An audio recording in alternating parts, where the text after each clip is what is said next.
tuwajibike, tuimarike, umoja wetu ni nguzo yetu, idumu jumuiya yetu. Tarehe 17 ya mwezi wa 7 mwaka 2026 katika shule ya sekondari Muhanga iliyoko katika manispaa ya Singida mjini, wanafunzi wa shule hiyo wamekutana na walimu wao katika baraza la shule kujadili mambo mbalimbali ambayo yanaenda kuimarisha na kuinua taaluma ya shule, lakini pia tasnia pia ya michezo. Wanafunzi wamepata kujadili mambo mbalimbali kadha wa kadha na walimu wao katika baraza hilo la shule. Tukianza na sekta ya michezo, mwalimu amepata kushare yafuatayo. Kama utahitaji michezo yote ifanyike kwa wakati mmoja, huwa tunaomba uwanja wa Mwenge. Uwanja wa Mwenge una access ya viwanja vyote, mpira wa miguu, basketball, volleyball pamoja na netball. Na nitumie pia muda huu kuwaomba wanafunzi wote niweze kushiriki michezo. Sanjari na hayo, mwalimu mwenye dhamana ya michezo ameongeza kusema yafuatayo. Tuliwa kuwa ni shule pekee kwa ajili ya mchezo wa riadha, lakini pia shule yetu ni kitalu cha mpira wa miguu wavulana na wapo pia wasichana wanacheza mpira wa miguu. Shule yetu sisi, ndugu mkuu wa shule, kwa sababu ya muda naomba ni mapokezi ya wanafunzi, lakini tunaomba wajitokeze kwa wingi zaidi kulingana na hali yao. Asante sana. Lakini pia mkuu wa shule hiyo ndugu Benjamin Mayengela amepata kuongea na kuwasisitiza wanafunzi wa shule hiyo kuendelea kuwa na maadili pindi wawapo shuleni, lakini pia katika jamii yao kwa ujumla.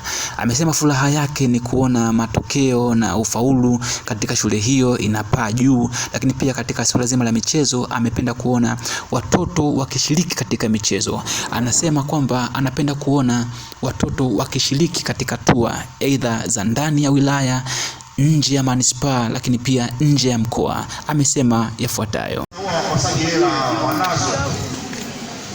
Kuja kuniambia tu bwana, pale tunafika Ilongero, tunapata kwenda labda usafiri sio changamoto. Ili wanaowezekana wajipange, wanakodi ABC moja na wapeleka kucheza siku hiyo inarudisha. Basi ABC hawa ni wengi, wasiende kucheza wakapata kakosi. Hapana, pale ni basi kubwa. Hakuna mafanikio yasiyo na changamoto. Changamoto ambazo wanafunzi wanakumbana nazo katika maisha yao, iko idara yenye dhamana na mahususi kwa ajili ya kushughulikia changamoto hizo. Mwalimu kutoka idara hiyo amepata kuwakumbusha na kuwashauri wanafunzi wasione haya kushare changamoto zao katika idara hiyo ili kupata utatuzi wa haraka. Amesema yafuatayo. Walitumwa, tutakuweka vizuri ili perform vizuri. Kwa shule ofisi yetu sisi ina move comfortable sehemu yoyote ambayo mtoto anakuwa comfortable kupata ule ushauri na sana.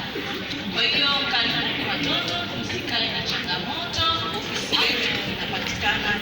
Vivyo hivyo, mkuu wa shule amepata kuwasisitiza wanafunzi katika swala zima la kitaaluma ya kwamba wawe na tabia ya kuazima vitabu katika maktaba ya shule, kwani vitabu ni vingi, vinatosha idadi yao. Basi wawe na tabia hiyo ili kuendelea kuinua taaluma. Sasa nimkaribishe, kuna mwalimu wetu wa maktaba.